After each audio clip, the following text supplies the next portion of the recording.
ذی الحجہ کی یہ مبارک لمحات اور ذی الحجہ کی 10 بابرکت راتیں جن کی قسم اللہ تبارک و تعالیٰ نے قرآن پاک میں کھائی ہے، یہ بخشش کی، رحمت کی راتیں ہیں۔ کثرت استغفار کر کے، اللہ کا کثرت سے ذکر کر کے ان راتوں سے مستفیض ہونا چاہیے۔ سامعین محترم، گزشتہ جمعۃ المبارک سیدنا ابراہیم خلیل اللہ علی نبی جنا علیہ السلام کے حوالے سے ہم نے چند ایک باتیں عرض کی تھی، اسی موضوع کو ہم آگے لے کر چلیں گے۔ حضرت ابراہیم علی نبی جنا علیہ السلام کے جو واقعات قرآن پاک میں بیان کیے ہیں، ان کو ہم آج سماعت کریں گے کہ کس طرح حضرت ابراہیم علیہ السلام نے حق کی تبلیغ فرمائی اور سرکش اور نافرمان نمرود کے سامنے کس طرح کلمہ حق کو سر بلند فرمایا۔ سامعین محترم، کچھ آیات 30ویں پارے کی، کچھ 17ویں پارے کی اور کچھ 23ویں پارے کی آیات مبارکہ کو ہم ملا کر آج کے موضوع کے حوالے سے گفتگو کریں گے۔ سیدنا ابراہیم علیہ السلام نے جب باطل خداؤں سے منہ موڑ کر اللہ کی وحدانیت اور توحید کی طرف متوجہ ہوئے، اور نمرود بھی چونکہ خدائی کا دعویٰ کیے ہوئے تھا، تو آپ نے جب اس سے انکار کیا، اپنی قوم والوں کو سمجھایا، یہ تمہارے بنائے ہوئے بت خدا نہیں ہو سکتے، یہ معبود نہیں ہو سکتے، بلکہ رب ایک ہے، وحدہ لا شریک، جو زمین اور آسمان کی تمام چیزوں کو تخلیق فرمانے والا ہے۔ چنانچہ آپ نے اپنی قوم کو کہا، ماذا تعبدون ائفکا آلہۃ، کہ ابراہیم علیہ السلام نے جب اپنی قوم سے کہا کہ تم کیا پوچھتے ہو، کیا اللہ پر بہتان باندھتے ہو، کہ اللہ کے سوا کسی اور کو معبود بنانا چاہتے ہو، رب العالمین کے بارے میں تمہارا کیا گمان ہے؟ سورہ صافات کی آیت نمبر 85 سے آگے یہ واقعہ شروع ہو رہا۔ چنانچہ آپ قوم کو بار بار تنبیہ کرتے، اللہ کی وحدانیت کی دعوت دیتے، بتوں کی مذمت اور باطل جنہیں وہ خدا سمجھتے تھے ان کی مذمت کرتے۔ ایک مرتبہ اس قوم میں ایک میلہ لگتا تھا، پوری قوم جمع ہو کر اس میلے میں شرکت کرتی تھی۔ قوم کے چند افراد آئے اور کہنے لگے کہ آؤ ابراہیم، تم بھی ہمارے ساتھ اس میلے میں چلو۔ تو فَنَظَرَ نَظْرَةً فِي النُّجُومِ، آیت نمبر 88 صفحہ سورہ صافات۔ آپ نے ایک نگاہ بر کر ستاروں کی طرف دیکھا، فَقَالَ إِنِّي سَقِيمٌ، پھر کہا میں بیمار ہونے والا ہوں۔ اس کی کیا وجہ تھی کہ آپ نے ستاروں کی طرف کیوں دیکھا؟ کیونکہ یہ قوم علم نجوم پر بڑا یقین رکھتی تھی، اور ستاروں کے علم پر یہ بڑی یقین کے ساتھ اور بڑی مہارت اس میں رکھتی تھی۔ چنانچہ آپ نے ستاروں کو دیکھ کر فرمایا کہ ان قریب میں بیمار ہونے والا ہوں۔ یہاں ایک بات ذہن میں رکھیے گا، ابراہیم علیہ السلام کی طرف 3 باتیں ایسے منسوب ہیں جو بظاہر عام بندہ یہ سمجھتا ہے کہ یہ جھوٹ ہے، حالانکہ یہ جھوٹ نہیں بلکہ شرعی اصطلاح میں، بلاغت کی اصطلاح میں اسے توریہ کہا جاتا ہے۔ توریہ یہ ہے کہ کہنے والا کچھ کہنا چاہتا ہے، سمجھنے والا کچھ سمجھے۔ تو بہت سارے لوگوں نے اس قرآن کے ترجمے میں یہاں غلطی کی کہ انہوں نے یہ ترجمہ کیا کہ ابراہیم علیہ السلام نے کہا میں بیمار ہوں۔ یہ ترجمہ غلط ہے۔ سیدی اعلیٰ حضرت امام اہل سنت نے ترجمہ یہ فرمایا کہ میں بیمار ہونے والا ہوں، یعنی ان قریب مستقبل میں، اور یہ جھوٹ نہیں بلکہ یہ توریہ تھا۔ اور ایک اور واقعہ بھی ہے، وہ بھی انشاءاللہ اگلے واقعے میں آ جائے گا۔ تو ابراہیم علیہ السلام نے کہا کہ میں تمہارے ساتھ نہیں جاؤں گا، فَتَوَلَّوْا عَنْهُ مُدْبِرِينَ، تو قوم والے پیٹ پھیر کر چلے گئے۔ تو ابراہیم علیہ السلام کو موقع ملا، جتنے بھی وہ باطل خدا بنائے بیٹھے تھے، آپ ان کے بڑے بت خانے میں تشریف لے گئے۔ فراغ الى آلہتہم فقال الا تأکلون، تو ابراہیم علیہ السلام چھپ کر ان کے خداؤں کی طرف چلے گئے اور بتوں سے مخاطب ہو کر کہا کیا تم کھاتے ہو؟ کیا تم کھاتے نہیں؟ ما لکم لا تنطقون، تمہیں کیا ہوا، تم بولتے کیوں نہیں ہو؟ چنانچہ آپ بتوں کو مخاطب ہوئے کہ تم اگر خدا ہو تو بولتے کیوں نہیں، سنتے کیوں نہیں، کھاتے پیتے کیوں نہیں ہو؟ پھر آپ نے کیا کیا؟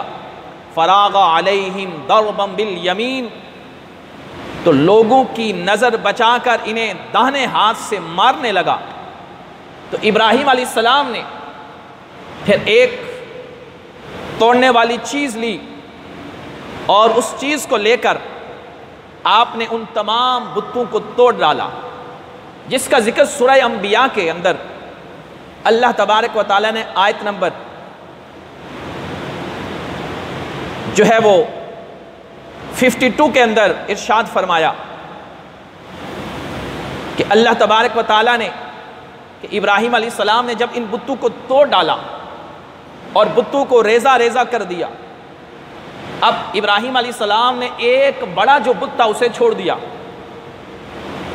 اور جو توڑنے والی چیز تھی، کلہاڑی یا بادام جو بھی تھا، وہ اس کے کندھے پر رکھ دیا۔ اب جب وہ قوم پلٹ کر آئی، جب پلٹ کر آئی تو کہنے لگے من فعل ھذا بآلہتنا، جب اپنے بت خانوں میں گئے تو دیکھا سارے بت ٹوٹے پڑے، تو آپس میں کہنے لگے یہ ہمارے خداؤں کے ساتھ کس نے ایسا برتاؤ کیا؟ انہ لمن الظالمین، بے شک وہ بڑا ظالم ہے۔ آیت نمبر 59 سورہ انبیاء۔ تو آپس میں چہ مگویاں کرنے لگے کہ ہمارے خداؤں کے ساتھ یہ کس نے کیا، ایسا برتاؤ کس نے کیا کہ ہمارے سارے خداؤں کو توڑ دیا؟ تو وہ لوگ جن سے ابراہیم علیہ السلام نے بتوں کے بارے میں بات کی اور کہا یہ تم کیا مورتیاں بنا بنا کر انہیں خدا سمجھتے ہو، نہ یہ نفع دیں نہ نقصان دیں، نہ سنیں نہ کھائیں نہ پئیں نہ جواب دیں، یہ خدا نہیں، خدا تو ایک ہے جو وحدہ لا شریک ہے اور پوری کائنات کا خالق اور مالک ہے۔ چنانچہ اب تفتیش شروع ہو گئی کہ یہ کس نے کیا؟ تو وہ لوگ جن سے ابراہیم علیہ السلام نے بتوں کی مذمت کے بارے میں بات کی تھی، قالوا سمعنا فتى يذكرهم يقال له ابراہیم، تو ان میں سے کچھ بولے کہ ہم نے ایک جوان کو انہیں برا بلا کہتے ہوئے سنا ہے اور اسے ابراہیم کہتے ہیں۔ وہ کہنے لگے ایک شخص تھا جس نے ہمارے سامنے بتوں کو برا بلا کہا اور نام اس کا ابراہیم ہے، تو ہو سکتا ہے کہ بتوں کے ساتھ جو کچھ ہوا یہ اسی نے کیا۔ چنانچہ جب کافر پلٹ کر آئے تو انہوں نے، نمرود نے یہ حکم دیا قالوا فأتوا به على اعین الناس، تو حکم دیا گیا کہ اسے لوگوں کے سامنے لے کر آؤ، لعلہم یشہدون، شاید وہ گواہی دیں۔ چنانچہ ابراہیم علیہ السلام کو لایا جاتا ہے تو ابراہیم علیہ السلام سے پوچھا جاتا ہے قالوا اانت فعلت هذا بآلهتنا یا ابراہیم، بولے کیا تم نے ہمارے خداؤں کے ساتھ یہ کام کیا اے ابراہیم؟ بتاؤ یہ ہمارے بتوں کو کس نے توڑا، کس نے انہیں تباہ و برباد کر دیا؟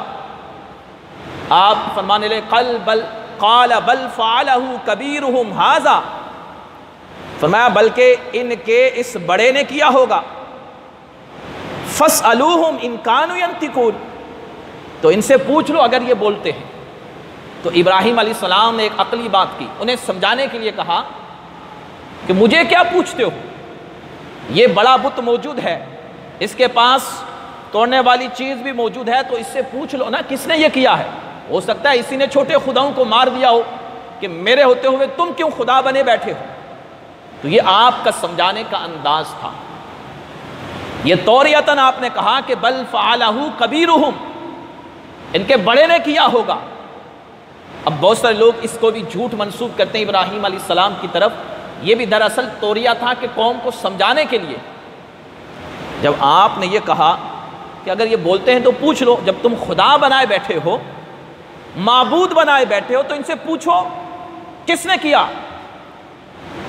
فرجعوا الی انفسہم، تو اپنے جی کی طرف پلٹے، فقالوا انکم انتم الظالمون، اور بولے بے شک تم ستمگار ہو۔ وہ آپس میں اب سوچ بچار کرنے لگے، یار ہم جن خداؤں کو پوچھتے ہیں یہ تو اپنی حفاظت نہ کر سکے، یہ تو بولتے ہی نہیں، جو خود کو نہ بچا سکے کسی کو کیا بچائیں گے۔ تو ایک لمحے کے لیے ان پر اثر ہوا، انہیں ندامت ہوئی، احساس ہوا کہ وہ غلط ہیں، جنہیں وہ خدا بنائے بیٹھے ہیں یہ خدا نہیں ہو سکتے۔ ثم نکسوا علی رؤوسہم، پھر اپنے سروں کے بل اوندے ہو گئے۔ لقد علمت ما ہؤلاء ینطقون، تو بولے کیا تمہیں معلوم نہیں کہ یہ بولتے نہیں؟ قرآن ابراہیم علیہ السلام سے کہنے لگے آپ کو پتہ نہیں کہ بت تو نہیں بولتے، تو ہم ان سے کیسے پوچھیں؟ تو ابراہیم علیہ السلام نے اب انہیں دعوت حق دی، فرمایا قال افتعبدون من دون اللہ، اور ظالموں تم رب کے سوا اوروں کی عبادت کرتے ہو، ما لا ينفعکم شیئا ولا یضرکم، نہ تو وہ تمہیں نفع دے سکتے ہیں نہ تمہیں کوئی نقصان پہنچائے۔ اف لکم ولما تعبدون من دون اللہ، تف ہے تم پر بھی اور ان بتوں پر بھی جن کی تم اللہ کے سوا عبادت کرتے ہو۔ افلا تعقلون، کیا تمہیں عقل نہیں، تمہیں شعور نہیں کہ جو بت نہ نفع دے سکیں نہ نقصان دے سکیں تم ان کے سامنے ماتھا ٹیکتے ہو، انہیں اپنا خدا سمجھتے ہو؟ کیا تم پر بھی تف ہے اور تمہارے ان باطل خداؤں پر بھی تف ہے جنہیں تم اللہ کے سوا اوروں کو عبادت کے لائق سمجھتے ہو؟ اب سامعین محترم، ابراہیم علیہ السلام نے جب انہیں یہ عقلی دلیل دی تو ان کی عقل ٹھکانے آئی۔ تھوڑی دیر کے لیے، تھوڑے لمحات کے لیے انہیں احساس ہوا کہ یہ غلط ہیں، مگر شیطان پھر آیا، اس نے بہکایا، اور بہکانے کے بعد ان لوگوں کو پھر باطل خداؤں کی طرف مائل کر دیا۔ اب یہاں تفسیر میں آتا ہے کہ جب یہ بات ہوئی، ابراہیم علیہ السلام کو جب نمرود کے پاس لے جایا گیا تو اس کا ذکر اللہ تعالیٰ نے سورہ بقرہ کے اندر ارشاد فرمایا کہ جب ابراہیم علیہ السلام نمرود کے پاس گئے، الم تر الی الذی حاج ابراہیم فی ربہ، کیا تم نے دیکھا نہیں کہ جو ابراہیم سے جھگڑا اس کے رب کے بارے میں، کہ جسے رب نے حکومت عطا کی تھی، بادشاہت عطا کی تھی، رب نے جسے نوازا تھا، وہی رب کے بارے میں ابراہیم علیہ السلام سے جھگڑنے لگا۔ جب ابراہیم علیہ السلام سے پوچھا گیا کہ پھر تم کس خدا کو مانتے ہو؟ اگر تم ہمارے بتوں کو خدا نہیں مانتے، پانی لو، ہمارے بتوں کو خدا نہیں مانتے تو پھر تم بتاؤ تم کس رب کی عبادت کرتے ہو؟ تو آپ نے فرمایا ربی الذی یحیی و یمیت، میرا رب وہ ہے جو زندگی عطا کرتا ہے، جو موت عطا کرتا ہے۔ تو نمرود نے کہا قال انا احیی و امیت، میں بھی زندگی دیتا ہوں، میں بھی موت دیتا ہوں۔ تو نمرود نے کیا کیا؟ دو قیدی تھے، ایک بے گناہ تھا، ایک کو سزائے موت ہو چکی تھی۔ نمرود نے دونوں کو بلایا اور جسے سزائے موت ہو چکی تھی اسے کہا جا تو آزاد ہے، اور جو بے گناہ تھا اسے قتل کر دیا۔ کہا دیکھو جسے موت ہونی تھی میں نے اسے زندگی دے دی، اور جسے زندگی تھی جو آزاد تھا میں نے اسے موت دے دی۔ حالانکہ یہ مطلب نہیں تھا، لیکن وہ کافر عقل سے پیادل تھا، اسے بات سمجھ نہ آئی۔ ابراہیم علیہ السلام کا اس سے پھر مناظرہ ہوا، پھر ابراہیم علیہ السلام نے رب کی وحدانیت کی، رب کی توحید کی، رب کی قدرت کی دلیل دی۔ فرمایا اچھا یہ بات تیری سمجھ میں نہیں آئی تو لے سن، دوسری دلیل میری یہ ہے، قال ابراہیم فإن اللہ یأتی بالشمس من المشرق فأت بہا من المغرب، کہ اگر تو خدا ہے تو پھر سن، میرا رب وہ ہے، میرا معبود وہ ہے جو سورج کو مشرق سے نکالتا ہے اور مغرب میں غروب کرتا ہے۔ اگر تو خدا ہے، تو خود کو معبود سمجھتا ہے، اپنے آپ کو الہ سمجھتا ہے، تو پھر تو سورج کو مغرب سے نکال اور مشرق میں غروب کر کے دکھا۔ اب جب اس نے یہ دلیل سنی، ابراہیم علیہ السلام کی رب کی توحید اور وحدانیت کی دلیل سنی، فَبُهِتَ الَّذِي كَفَرَ، تو اس کافر کے ہوش اڑ گئے، اس کی عقل کام کرنا چھوڑ گئی، وہ مبہوت ہو گیا، لاجواب ہو گیا، کوئی جواب اس سے بن نہ پایا۔ رب نے فرمایا وَاللَّهُ لَا يَهْدِي الْقَوْمَ الظَّالِمِينَ، رب ظالموں کو راہ نہیں دکھاتا۔ آج جب ابراہیم علیہ السلام سے باتیں کی کوئی جواب نہ بن پایا، یہ مناظرہ بھی ہوا، گفتگو ہوئی، ابراہیم علیہ السلام نے دلائل سے جب انہیں لاجواب کر دیا تو وہ کہنے لگے نہیں نہیں نہیں، ہمارے خدا تو یہی بت ہیں، اگر یہ کچھ نہیں کر سکتے تو کہنے لگے آؤ وَانْصُرُوا آلِهَتَكُمْ، آؤ اپنے خداؤں کی مدد کرو، اِن كُنتُمْ فَاعِلِينَ، اگر تمہیں کچھ کرنا ہے تو کیا کرو، قَالُوا حَرِّقُوهُ، کہنے لگے یہ ایسے نہیں مانیں گے، یہ ایسے ہارنے والے نہیں ہیں، انہوں نے ہمارے خداؤں کو توڑا ہے، ہمارے معبودوں کو توڑا ہے، لہذا ان کی سزا یہ ہوگی کہ انہیں آگ میں جلا دو، انہیں آگ میں ڈال دو۔ چنانچہ نمرود نے یہ حکم دیا کہ بڑی آگ جلائی جائے، اور کہا گیا کہ ریاست کا ہر فرد اس آگ کے جلانے میں حصہ لے گا، بچے بوڑھے خواتین سب کے سب اس آگ کے جلانے میں شریک ہوئے، لکڑیاں جمع کی جانے لگی، ایک بڑا علو تیار کیا گیا۔ حدیث میں آتا ہے، روایات میں آتا ہے کہ بات اپنے نصیب کی ہے۔ یہ چھپکلی جسے ہم گرگٹ بھی کہتے ہیں، یہ اس آگ کو بھڑکانے میں پھونکے مار رہا تھا، تو رب نے اس پر ایسا قہر اور غضب نازل کیا کہ قیامت تک اس کی نسل میں سے جو بھی ہوگا، جو پہلی ضرب میں اس چھپکلی وغیرہ کو چھپکلی کو مارے گا اسے 2 نفل کا ثواب ملتا ہے۔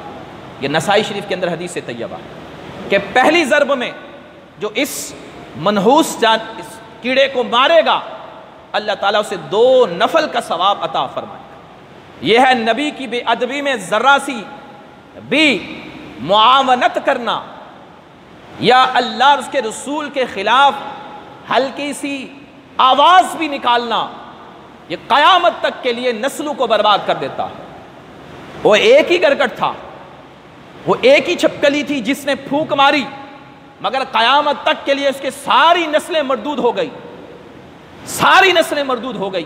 اب اس کی نسل میں سے کسی کو بھی پہلی ضرب میں جو مارے گا، میرے محبوب علیہ السلام کی نسائی شریف کی حدیث کے مطابق 2 نفل کا ثواب ملتا ہے پہلی ضرب میں مارنے کا۔ تو یہ بھی اس میں شریک ہوا، چنانچہ سامعین محترم، میں قرآنی آیات ہی کو بیان کرتا جا رہا ہوں، تفاسیر کی جو ڈیٹیل ہے میں اسے بیان نہیں کر رہا۔ ابراہیم علیہ السلام کے لیے آگ کا علو جمع کیا گیا، ایک بڑی منجیک تیار کی گئی کہ جو دور سے پتھر پھینکنے کے لیے، اور اس کے بارے میں بھی آتا ہے کہ اب جب بہت بڑی آگ علو تیار ہو گیا، اس آگ کی شدت کی کیفیت یہ تھی کہ اگر اوپر فضا سے کوئی پرندہ بھی گزرتا تو وہ اس کی تپش سے جل کر اس آگ میں گر جاتا۔ اب مسئلہ آیا کہ ابراہیم علیہ السلام کو اس آگ کے اندر پھینکا کیسا جائے؟ تو شیطان لعین ایک بوڑھے شخص کی شکل میں آیا اور اس نے انہیں منجیک بنانے کا مشورہ دیا۔ منجیک ایک آلہ کار ہے، جیسے ہمارے ہاں آج کل اس کی جدید صورت توپ کی ہے، کہ جو دور تک وزنی چیز پھینکنے کے لیے پرانے وقتوں میں استعمال ہوتی۔ چنانچہ منجیک تیار کی گئی، اب ابراہیم علیہ السلام کو اس میں بٹھایا گیا آگ میں پھینکنے کے لیے۔ روایات میں آتا ہے کہ وہ لوگ اس رسی کو زور سے کھینچ رہے ہیں تو کھینچ نہیں سکتے کیونکہ فرشتے مدد کے لیے وہاں موجود تھے۔ تو لعین شیطان پھر ایک بوڑھے شخص کی شکل میں آیا اور کہنے لگا کہ ایسا کرو، کچھ خواتین لو، ان سے کہو کہ وہ اپنے سروں سے دوپٹے اتار دیں، اس لیے کہ جب ان کے سروں سے دوپٹے اتریں گے تو فرشتے ہٹ جائیں گے اور پھر تم انہیں آسانی کے ساتھ اس آگ میں پھینک سکتے ہو۔ یہاں سے یہ معلوم ہوا، جیسے روایات میں بھی آتا ہے کہ ننگے سر جہاں عورتیں گھومتی ہیں وہاں رحمت کے فرشتے نہیں آتے۔ عموماً خواتین کی عادت ہوتی ہے وہ ننگے سر ہی رہتی ہے، بلکہ گھر کے اندر بھی سر عورت کا ڈھکا ہوا ہونا چاہیے، اسے پردے کا خیال رکھنا چاہیے۔ اور یہی وجہ ہے کہ گھروں میں نحوستیں ہوتی ہیں، بے برکتیاں ہوتی ہیں، لباس مختصر سے مختصر ہوتے جا رہے ہیں۔ تو الغرض لعین شیطان نے وہاں بھی ان کی مدد کی۔ اب جب ابراہیم علیہ السلام کو آگ میں ڈالا جانے لگا، روایات میں آتا ہے کہ جبریل امین علیہ السلام بارگاہ ابراہیم میں حاضر ہوئے اور عرض کرنے لگے کہ کوئی حکم ہو رب کی بارگاہ تک، اگر آپ اجازت دیں تو اس آگ کو ان پر پھینک دیا جائے، آگ کو ختم کر دیا جائے، ٹھنڈا کر دیا جائے۔ آپ نے فرمایا کہ جس کے نام پر میں جا رہا ہوں وہ میرے احوال سے خوب واقف ہے۔ بے خطر کود پڑا آتش نمرود میں عشق۔ علامہ اقبال نے تبھی یہ کہا تھا کہ جب اللہ سے محبت ہو جاتی ہے پھر ساری چیزیں سائڈ پہ ہو جاتی ہیں۔ عقل کچھ کہتی ہے، رب کی محبت جس دل میں جانگزی ہو جاتی ہے پھر رب اس دل کو بھی تنہا نہیں چھوڑتا، وہ رب کی رضا پر راضی رہنے والا ہوتا ہے۔ تو ابراہیم علیہ السلام کو جب پھینکا جانے لگا، آپ اطمینان کے ساتھ، کوئی حواس باختہ نہیں، کوئی پریشانی نہیں، کوئی ٹینشن نہیں، بلکہ اللہ کی رضا کے لیے آپ اس وقت بھی اللہ کی رضا میں راضی تھے۔ یہی وہ شانیں تھی کہ جس کی وجہ سے رب نے فرمایا وَاتَّخَذَ اللَّهُ إِبْرَاهِيمَ خَلِيلًا، کہ اللہ نے ابراہیم کو اپنا دوست بنا لیا۔ طرح طرح سے آزمایا گیا، پچھلے جمعے کو کہا تھا کہ بیٹا دے کر آزمایا گیا، اب یہاں آگ میں پھینکا جا رہا ہے رب کے نام پر، ایک رب کو ماننے کی وجہ سے، مگر ابراہیم علیہ السلام یہاں بھی ثابت قدم ہیں۔ اب جب ان نمرودیوں نے ابراہیم علیہ السلام کو آگ میں پھینکا تو رب کی ندائی قلنا یا نار کونی بردا وسلاما علی ابراہیم، ہم نے فرمایا اے آگ ٹھنڈی ہو جا اور سلامتی ابراہیم پر۔ رب کا حکم آ گیا ہے، آگ اگرچہ تیرا کام جلانا ہے مگر ہمارے ابراہیم آ رہے ہیں تو تو ٹھنڈی ہو جا اور ابراہیم علیہ السلام کے لیے سلامتی والی ہو جا۔ یہاں ایک عقیدے کا مسئلہ بھی سماعت فرما لیجیے۔ میں نے پہلے بھی رمضان المبارک کے فجر کے دروس میں یہ عقیدہ بیان کیا تھا۔ اہل سنت کا عقیدہ یہ ہے کہ مؤثر حقیقی صرف رب کی ذات ہے، بالذات کسی چیز میں کوئی تاثیر نہیں ہے۔ اللہ تبارک و تعالیٰ تاثیر پیدا فرماتا ہے تو اس چیز میں اثر ہوتا ہے، جسے آگ کا کام جلانا ہے، اس میں تاثیر تبھی ہوگی جب اللہ کا حکم ہوگا، اور اگر اللہ کا حکم نہ ہو، رب فرمائے آگ جلانا نہیں، تو آگ نے ابراہیم علیہ السلام کو جلایا نہیں۔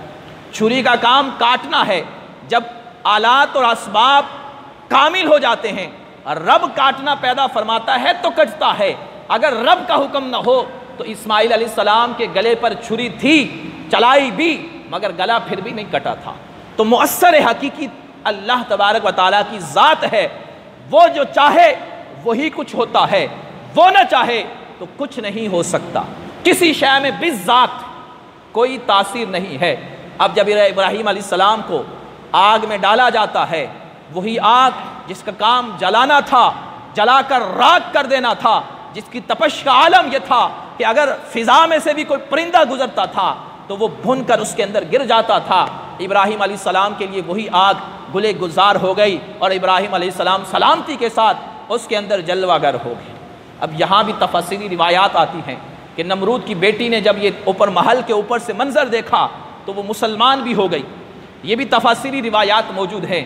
الغرض ہمین محترم، ابراہیم علیہ السلام کو طرح طرح سے آزمایا گیا، یہ واقعہ ہے۔ پھر اگلی آیات مبارکہ میں 4 پرندوں کا واقعہ ہے کہ ابراہیم علیہ السلام نے جب رب کی بارگاہ میں عرض کی، کیف تحیی الموتیٰ، اے میرے رب بتا تو مردے کو زندہ کیسے فرماتا ہے؟